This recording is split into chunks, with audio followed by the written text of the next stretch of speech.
Hey y'all, have you guys seen on any of your social media sites the viral videos of the cabbage that everybody is calling the garlic Parmesan melting cabbage?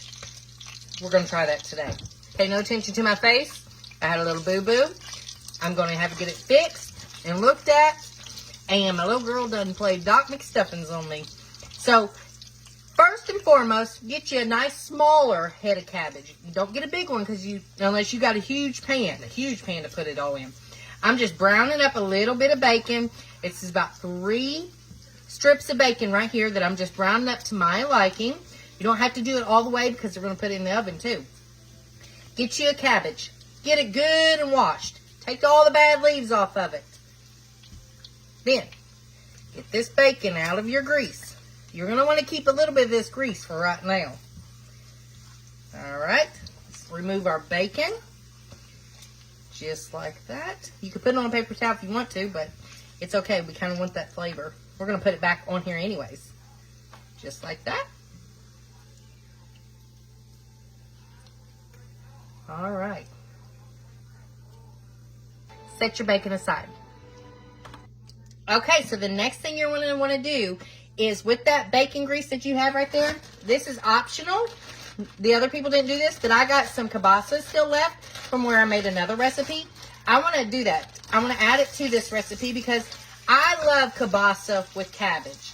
You do not have to add this part, is what I'm trying to tell you. Also, I went ahead and cut up real thin slices of 1 white onion, yellow onion, you can use whatever, but this one's white. And I'm just going to go ahead and add that in as well. Get all this nice and toasty, and we're just going to add it with the bacon here shortly. Okay, so now that I got the color on the kielbasa and the onions that I was looking for, I'm just going to remove those and add this to the bacon bowl. So now that we have our sausage completely out, on to the star of the show, the cabbage. What you're going to want to do, keep the core in it. Keep the core there. Woo! That's hot. I'm going to try to cut it into 6 pieces. So cut it in half first. And you're going to make wedges. So you're going to cut it in half, however many to make about 6 pieces. Alright, so here's the star of the show. This is what I'm talking about. Cutting it in like wedges. And I got 6 of them. One of them I had to cut in half because my little girl likes to eat cabbage raw. And she wanted some, so that's a wedge. Now, I did stick toothpicks in some of them that the leaves on the outside was loose from the core. So if you have to do that, do that. I'm going to get a good sear on this in that grease. I hope it's not too hot and pop on me. Let's see. There we go. Let's get it all in there. Both sides. Okay, let's check on our color on the cabbage and then give it a good flip. Oh, that's pretty. That's what you're wanting, is a good color on each side. You want a little bit darker? Leave it in a little bit longer. I think I'm just going to cook these 5 pieces and leave this over here for something else, or let my little girl have it too, because it is just me eating this. So, oh, these look so pretty. It is smelling so good in this house. And they're not going to fit in this pan. I told you, you got to have a big pan if you're going to do all this. Put that one. And keep it cooking. Once you got your cabbage completely brown the way you like it, take it off and remove it from the pan. Just like that. Those little extra pieces are going to be mine. These 2 little extra. There's no oil left in here at all. So, I'm going to show you what we're going to do next. I'll go ahead and pull these out. That'll be my taste tester in a second.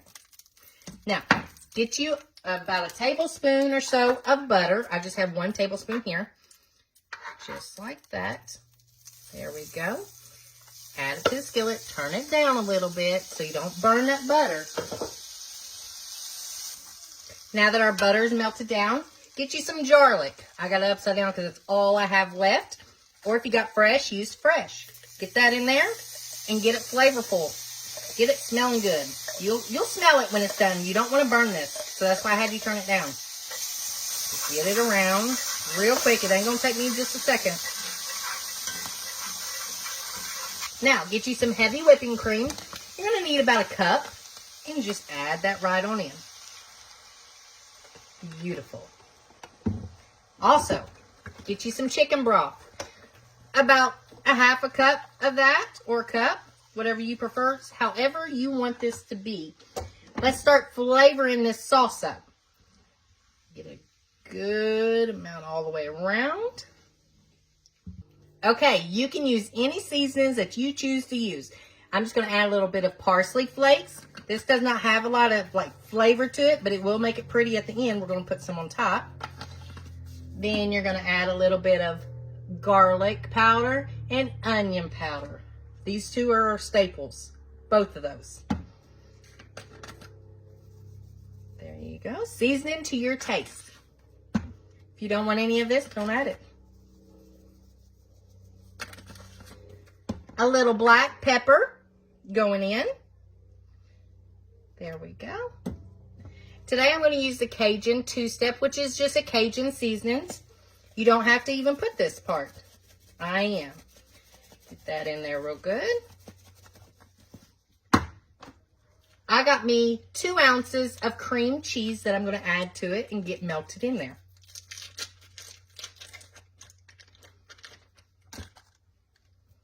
And break it up. Okay, so go ahead and get you some shredded Parmesan. If you don't have shredded, use grated. It doesn't matter. Just some shredded in there.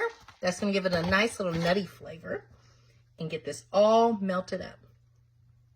Keep whisking your cheese mixture around. It is a little thin. So, they say online, get you a little cornstarch. Make you a little slurry. I just put a little bit in there.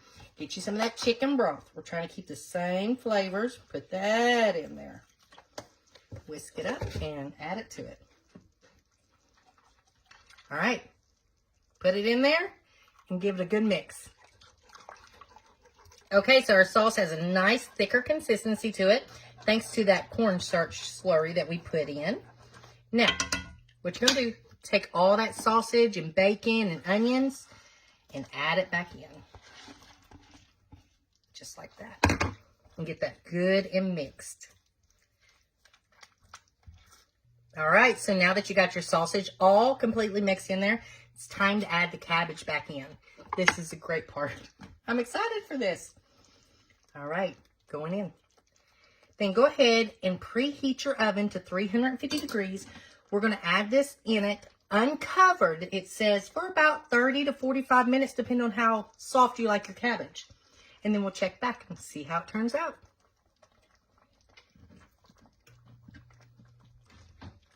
Okay, y'all, so it is right out of the oven. Look how pretty that is. It smells phenomenal in my house. It looks awesome. Maybe I can get you guys closer. Get down in there and look. Oh, my goodness. Let's give it a bite. That is so pretty. I went ahead and got me a little piece out so it can cool down a little bit. I'm going to get a bite of this cabbage. That looks so good. The creaminess. Oh, the bacon. Let's get a piece with the sausage on it. And the onions that's in there. This is going to be fantastic. I already know it. Mmm. Mmm. I'm excited about this one. Yeah. Make this. Add this to your rotation. Wow. Now, I thought I liked just cabbage and sausage. This just took it to like the 10th degree. Try this. Add this to your recipe book. You will not be disappointed.